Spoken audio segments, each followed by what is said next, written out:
waa Infos Matin. jërëjëf soxna Fati maa ngi lay nuyu bu baax di nuyu sa naataango yi nga bokkal plateau bi. nuyu Chérif di nuyu sénégalais yi ñuy seetaan yëpp fii ci biir réew ak ci bitim réew. di leen remercier ci invitation bi. aywa monsieur le ministre Dame Diop nag dénk nañ ko li nga xam ne moom la réew mi yëpp di wër muy wàllu xëy emploi formation professionnelle ak apprentissage ak insertion mu mel ni loolu Chérif mooy li ndaw yi ni ma ko waxee li ndaw ñeek mag ñi di wër jamono ji ci réew mi monsieur le ministre aywa Chérif ñu tàmbali waxtaan. monsieur le ministre ginnaaw bi ñu ko nuyoo à partir d'aujourd'hui da ngeen di lancer les 72 heures des pôles emploi ci ay structures yoo xamante ne kon ñi ngi ci dëkk bi di ñëwaat bu baax a baax ci emploi ak li nga xamante ne mooy crise bi bien sûr ak politique ak wàllu investiture 72 heures pôle emploi lu ngeen ci jublu. jërëjëf Chérif ñi ngi door tey programme bi ñuy tuddee 72 heures des pôles emploi entrepreneuriat dans les 46 départements du pays. xam nga programme xëyu ndaw ñi président de la République def ko taxawal ci avril 2021 gannaaw waxtaan yu bëri yoo xam ni def na ko ak ndaw ñi mu décidé taxawal pôle emploi entrepreneuriat pour les jeunes et les femmes dans les 46 départements du Sénégal ñu def ko taxawal ko structures yi nekk ci lim ci undu woon mooy ne bari na structures yoo xam ni taxawal nañ leen ci wàllu formation emploi accompagnement des jeunes pour ñu am liggéey mais malheureusement au constat structures yooyu dañoo jegewul woon trop askan wi c'était une requête des jeunes pendant le conseil présidentiel.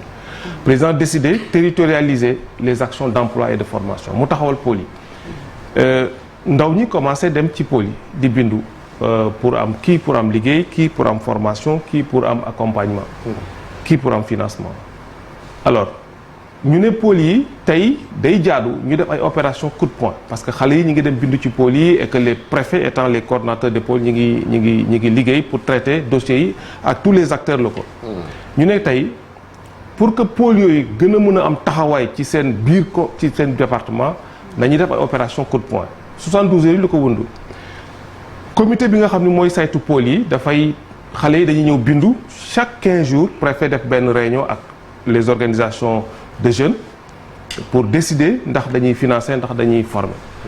alors ñu ne loolu baax na waaye pôle yi 72 heures yi li ko waral mooy dañu bëgg a def structure yi nekk ci pôle yëpp ñuy toppatoo financement ñuy toppatoo formation ñuy toppatoo accompagnement dañuy dajaloo pendant 72 heures pour def opération coup de poing toutes les demandes qui sont dans les pôles ñu étudier ko joxe ci résultat. et à la fin des 72 heures concrètement ñu woo ndaw ñooñu ñëpp. jox leen kii seen bon de formation kii seen financement wala kii seen accompagnement. Donc c'est plus une action de communication de booster encore les pôles parce que lu bees la ñu saluer aussi la décision de territorialiser ce programme au niveau des départements. donc 45 départements bi am na ay pôles. 46 départements yëpp am nañ pôle emploi entrepreneuriat boo xam ni tey bu ci nekk am nga coordonnateur du pôle sous la direction du préfet. Les structures de financement comme l'ADER, les structures de formation comme l'ONF, comme 3FPT et l'ONFP, des structures d'accompagnement comme ANPEJ, des structures d'accompagnement post-financier comme ADPME ñi ngi ci pôle yooyu.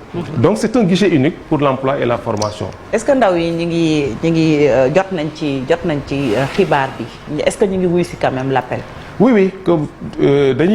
dañuy suivre chaque 2 semaines. dañuy am remontée information yi ndaw ñi nga xam ni bindu nañ ci pôles yi dans les 46 pôles du Sénégal. donc ndaw ñi ngi ñëw mais comme j'ai dit dañu bëgg ndaw ñi suñu bindoo. ñu am interaction ak structures yi nga xam ni ñoo nekk ci pôle bi. wax ak ñoom yow financement nga bëgg préciser ce projet bu mun la accompagner donc 72 heures yi c'est vraiment des opérations coup de poing de communication pour ndaw ñi xam ne.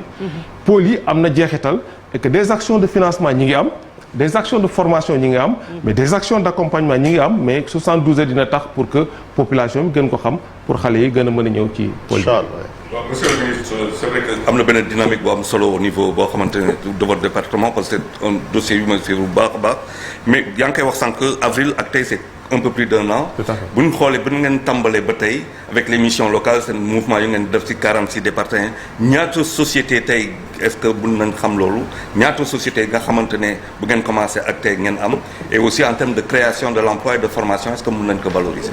Très bien merci beaucoup Charles ci question boobu parce que d'abord li mu bëgg a préciser mooy avril 21 avril 2021 le président de la République jël décision taxawal programme il faut ñu saluer que quand même un aussi gros programme de 450 milliards avril président décidé ko mars avril mai juin juillet ñu commencé les activités loolu yombuloon parce que ça aussi il faut reconnaître bi li ko waraloon nag mooy la xewoon ci weeru mars ba. ah non président génn fii naan je vous ai compris. oui je pense que Chérif wax naa ko fu ma dem. suñu xoolee depuis que le président Macky Sall est arrivé au pouvoir beaucoup d'initiatives ont été prises pour gunge ndaw ñi ci wàllu formation ci wàllu emploi loolu moom mun naa ci teg baaraam ci ay structures yu bëri. mun naa jàpp aussi que mars nga wax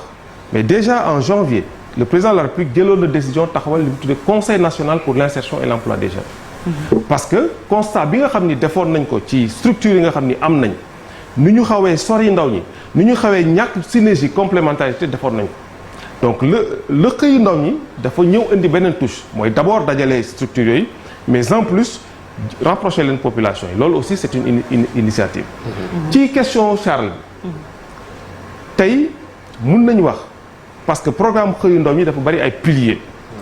mais pilier bi ci gënoon am solo bi nit ñi gën a xam mooy recrutement de 65 000 jeunes. tey fi ñu defee situation bi au mois de mars dernier on est à 62 334 emplois créés. palpables visibles dans l'ensemble des départements du Sénégal. tey dans le programme convention nationale état employeur. am nañ 334 entreprises yoo xam ni jël nañ ay ndaw ñuy liggéey ci ñoom état bi accompagner leen. donc ça c'est les résultats bi nga xam ni def nañ ko à partir du mois de mars mais c'est un processus continu parce que tey nii ci 72 heures Pikine yi incha allah entreprise yu yees yu nekk ci Pikine ak environ joxe nañ seen accord pour ñëw tase ak ndaw ñi pour mën a signer leen ay convention kii de stage kii d'emploi kii de contrat à durée déterminée. yan domaine le emploi yooyu di viser yan secteur. c'est large bi ko président di wax nañ ci wàllu éducation. wax nañ ci wàllu environnement wax nañ ci wàllu cadre de vie wax nañ ci wàllu santé wax nañ ci wàllu sport match Sénégal bi passé stagiaires yi nga xam ne gisoon nañ leen ci stade bi c'est dans le cadre du programme xëyu ndaw ñi wax nañ ci wàllu tourisme wax nañ ci wàllu sécurité donc bari na ay secteurs yoo xam ni ñi ngi ci sans compter comme j'ai dit ñi nga xam ni am nañu liggéey wala am nañu stage wala am nañ contrat à durée déterminée dans le cadre de la convention. Monsieur le ministre souvent dañuy wax emploi dugal ko ci statistiques yi mais emploi bi est-ce que bokk na ci li ñuy wax un emploi décent nga xamee ni mën na dundal ki nga xamee ni moom moo ci daan dooleem parce que am na ay jamono ay nit dañ fi doon jël gaal yi di dem ñu naan ba te ñoom pourtant am nañu liggéey mais liggéey ba ñu am le minimum mënuñ ci faj seen soxla. waaw jàpp naa ne tey si on se fie bu ñuy xoolee ndaw ñi nga xam ni bindu nañ pour am liggéey ak possibilité yi ñu amoon ça veut dire que ndaw ñi bëgg nañ liggéey mais il faut comprendre dynamique gu programme xëyu ndaw ñi c'est d'abord pour que permettre xale yi parce que loolu politique u président de la République ñu am métier d'abord parce que da nga daan jàng ba pare doo am sax stage da ngay jàng waxuma sax liggéey mais doo am stage donc le programme xëyu ndaw ñi parce que da lay préparer pour nga am expertise am expérience pour mën a au plus def say fi bopp pour am être entrepreneur parce que loolu aussi c'est une révolution parce que bu njëkk xale yi da ngay jàng ba pare doo am stage nga toog wala nga ni da ngay xaar emploi salarié or l'objectif principal de ce programme xëyu ndaw ñi mooy d'abord former ndaw ñi parce que y a un important volet formation professionnelle parce que comme on dit statistiques yi dañu wane ne xale yi bëgg nañ liggéey mais amuñu métier donc dans le cadre de ce programme-là li jiitu mooy tàggat ndaw ñi jox leen métier jox leen expérience pendant 2 ans pendant 4 ans pour que après ñu mën a am un emploi beaucoup plus stable mais aussi et surtout pour mën a def seen yëfi bopp dans le cadre de l'auto-emploi. Malick. waaw monsieur le ministre am na ñu nga xam ne dañu wax ne ONFP par exemple attribué woon na ay bourses yenn ci étudiants yi mais ñu reproché ni bi nga ñëwee da nga ko bloqué est-ce que loolu mën nga ci indi leeral ci mbir moomu nga xam ne ñu ngi la koy waxal tuumaal. waaw jërëjëf Malick je pense que loolu xëy na dina ma jafe trop ma am structure boo xam ne ci sama tutelle la nekk may jokkonte ak ñoom par presse interposée ma jàpp rek que ne man je suis profondément juste je suis profondément républicain jàpp naa ne toute modestie mise à part nekk naa directeur national ministère bi nekkoon naa fa directeur de la planification et des ressources humaines du temps de Wade te loolu jàpp naa ne sama xam-xam ci loolu moom fa yóbbu ma jógee fa nekk naa directeur général jóge naa fa nekk président de conseil d'administration jóge fa nekk fa directeur général tey nekk ministre jàpp naa ne tant soit peu am na lu ma xam ci structure yi ñuy doxee s'il y a maintenant des problèmes internes à l'ONFP je les réglerai et ça je pense que c'est pas un débat boo xam ni dinaa ci wax ak ñoom par personne interposée. Mais ce qui est simple comme je l'ai dit plus haut l'ONFP c'est une structure importante du ministère parce que le président de la République moo décidé jox gëdd formation professionnelle mais il y a des problèmes internes à l'ONFP que je réglerai. Chômage bi peut-être yéen a ngi ciy def ay jéego mais ba léegi mi ngi tax sànq maa ngi lay tooj naan la yaa yor lii askan wi yëpp di wër c'est vrai que lii yéen a ngi def ay jéego mais est-ce que am ngeen beneen politique derrière boo xam ne dina gën a jël en charge chômage maanaam ñàkkum xëy ci wàllu ndaw yi parce que ñëpp amuñu chance def entrepreneuriat ñëpp amuñu chance egg ci formation professionnelle wala encadrement wala financement. waaw jàpp naa ne suñu réew dëkku xale la 77% des Sénégalais ont moins de 35 ans loolu chance la pour man mais challenge la pour ñun ñi nga xam ni tey ñoo yor gouvernement loolu moo tax comme ni ma wax léegi ci formation professionnelle ñu jàpp ne amuñu ambition on n'a pas la prétention de donner un emploi salarié à tous les jeunes mais on a la prétention d'accompagner tous les jeunes pour jox leen métier teg leen ci yoon pour ñu am mën a am liggéey c'est un gros challenge mais pour nous on est conscient que ñu ngi ciy président mi ngi ciy def jéego yu rëy en termes de construction de centres de formation en termes de dispositifs de formation en termes de dispositifs de financement mais on a fait de très grandes avancées. Il faut connaître des chiffres ci wàllu chômage fan la toll fii Sénégal ci jamono ji. Bon, le chômage en réalité on était à 16,9. C'est vrai que dernière statistique avec la Covid avec tout ça yéeg na mais loolu li ko waral je pense que ANSD wax na chiffre li ko waral mooy li ñëpp xam mooy dañu duggoon ci période Covid période mbas mu bari ay liggéeykat yoo xam ni ay structures ay secteurs yoo xam ni seen liggéey a été impacté par la Covid mais ñu tete la présence de l'État parce que bu ñu jàpp fàtte que ne bi Covid amee État taxaw na génne 1000 milliards pour jàppale structure la première ordonnance que le président de la République a prise pendant la Covid c'était la préservation des emplois te loolu ci Sénégal ci àdduna yëpp la dal. mais entreprise yi ko respecté bariwul de fii. ah si fi dàq si am na secteur hôtelier bi ak ñi fi dàq ba léegi am na ñoo xamante ñu ngi toog seen kër. waaw d'accord naa parce que comme li may wax souvent rek que ne li dal àdduna bi yëpp Sénégal mënu ci mucc mais au moins gouvernement Sénégal taxaw na pour donner un minimum de garantie pour que loolu ñu atténuer ko jàpp naa ne tey mooy li xew aussi ci au-delà de la Covid li xew tey ci àdduna bi ñëpp xam nañ ne la guerre en Ukraine impacté de suñu dëkk yi dëkk yëpp benn mucc ci mais tey État du Sénégal taxaw ci wetu population yi pour préserver le pouvoir d'achat des populations loolu lañ defoon ci période Covid bi. bon monsieur le ministre yaa ngi wax 77% mooy plus de 10 millions de Sénégalais yoo xamante ne moins de 35 ans. est-ce que tey pour def maanaam transformer leen en dividende démographique est-ce que waruñu dem ci biir école yi pour retourner maanaam ci formation ba pour travail manuel ak le retour de lycée technique ci ay région bu nekk pour nga xam ne gap de transformation bi ñu résoudre wàññi ko bu baax a baax à partir de l'école et du lycée. Je suis tout à fait d'accord avec vous parce que damay wax souvent que ne xale yi su ma dajee ak ñoom suñu réew dañu amoon benn culture boo xam ni ñu ci ëpp enseignement général lañu doon def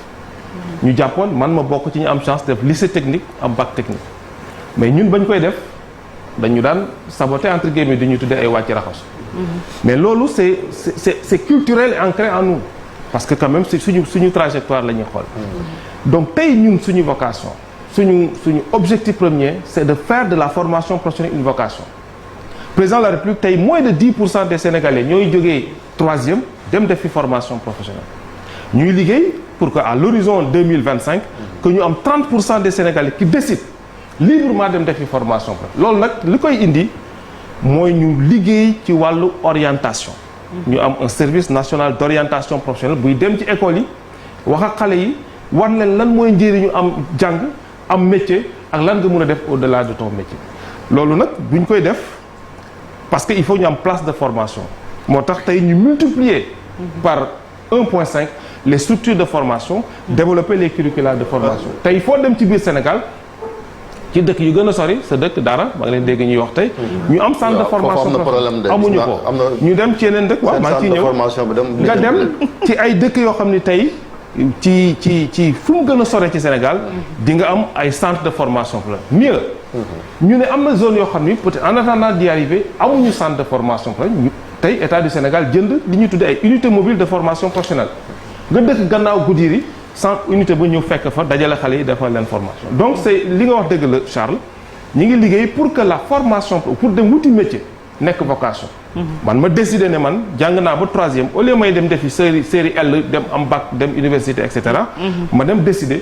librement man ak samay waajur dem jàngi pour nekk plombier wala pour nekk. mais ISEP yaa ngi fi loolu les ISEP là loolu lay jëriñ ah. mais ISEP bi c'est au niveau du baccalauréat. ISEP bi ñu ngi fi loolu lay jëriñ. parce que tey gis nañ ay xale yoo xam ne dañuy am bac dem université def maîtrise sociologie wàññeeku dem jàngi CAP en mécanique wala beneen. donc pour que ñu permettre ñooñu ñu mën a dem jàngi. président mu ne ñu 30% des sortants du cycle fondamental maanaam 3e nañ leen yóbbu ñu defi formation professionnelle. mais loolu nag dañ ko bëgg a def ci. liggéey boo xam ne ñu ngi ciy liggéey bu baax a baax pour que xale yi décider librement dem def monsieur le ministre ku ne xam na ni mbay mun na générer emploi yu bëri d'autant que le président de la République dafa teg programme bu am solo jëmale ko ci wàllu bay dundee ak lu ni mel ndax ci wàllu woowu wi ñu la dénk aussi yéen a ngi ci góorgóorlu pour orienter xale yi vers le retour à la terre ak lu mel ni tamit domaine bi nga xam ne dina intéresser Chérif muy élevage ak lu ni mel yooyu ñu former ci xale yi ba nga xam ni dinañ ci mën a liggéey bu mucc ayib. waaw loolu lay wax léegi que ne bari na ay centres de formation yoo xam ni taxawal nañ ko. au-delà des métiers classiques. mais tey ñi ngi développé ay centres de formation yoo xam ni. dafa yëngatu ci wàllu mbay au sens large parce que comme ni ko ci ko PSE waxee. suñu réew yi yu mel ni Sénégal mënuñu développé wu saa ñu sukkandiku ci agriculture au sens large. mbay càmm napp ak yu mel noonu. loolu moo tax tey ci biir ministère formation professionnelle ñuy développé ay curricula tey boo demee ci dëkk bi ñuy wax ceeb ci bori Louga.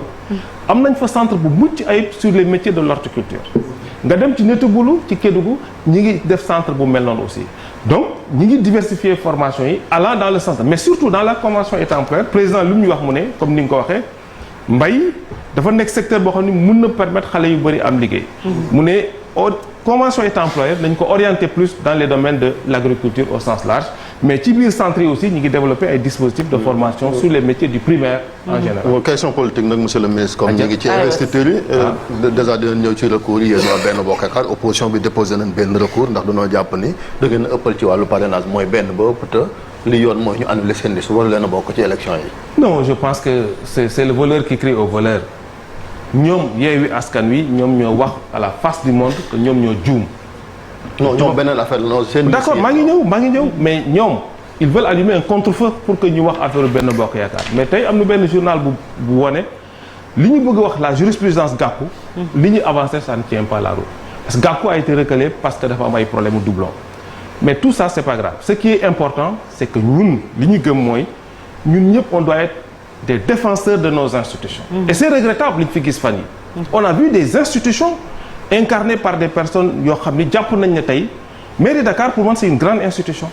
ñu taxaw accuser les gens wax ak sénégalais yi ne dañuy tripatouiller seen liste dañuy changer seen liste accuser mais finalement ñoom ñoo wàññeeku ñoo taxaw ne ñoom ñoo jub. et que tubaab moo nekk nul ne peut se prévaloir de sa propre. bu dee loolu si seen ëppal gi. moo tax non fi may daanee laa la mais pour dire que d'abord Yewwi Askan Wi ñoom ñoo war a xam ne Sénégal suñu stabilité da amul prix et que c'est beaucoup de personnes de génération en génération qui ont travaillé en respectant nous avons combattu dans l'opposition mais en étant profondément républicains respecter institutions yi ba ñëw respecter institutions yi ba yàlla jox ñu pouvoir tey parce que yàlla moo joxe pouvoir dañu dem liggéey wax ak nit ñi respecter non damay daaneel foofu laay woo notre opposition qu'elle soit beaucoup plus responsable parce que man jàpp naa ne tey bu tayee nga attaquer les hommes politiques ne kenn baaxul on doit tous les fusiller bu tayee nga attaquer la presse bu tayee nga attaquer la justice bu tayee nga attaquer la société civile mais jàpp naa ne peut-être ils sont dans le rôle mais lan moo tax yéen Benno Bokk Yaakaar lu ngeen nëbbu ci liste lu tax ba léegi liste bi non ñun nëbbuñu ci liste ñun on est une grande coalition suñu liste dina génn mais dama bëggoon wax rek ci affaire yooyu ngay wax ni ñun ñëpp il faut ñu am foi à notre justice parce que jàpp naa ne justice mooy li nga xam ne nii moo mën a réguler suñu dëkk. te parce que c'est pas parce que tey justice joxe na une décision contre toi que nga war ko salfaañe. donc ñun ñëpp dañu war a respecter suñu justice suñu institutions yi de manière générale. mais particulièrement def nañ seen ay recours nañu déglu justice ku justice jox dëgg nga def. département Diourbel moo xam ne dafa xëccoo naan tête de liste monsieur le ministre. non ak li xew ci local non mais ñun Chérif ñun suñu coalition.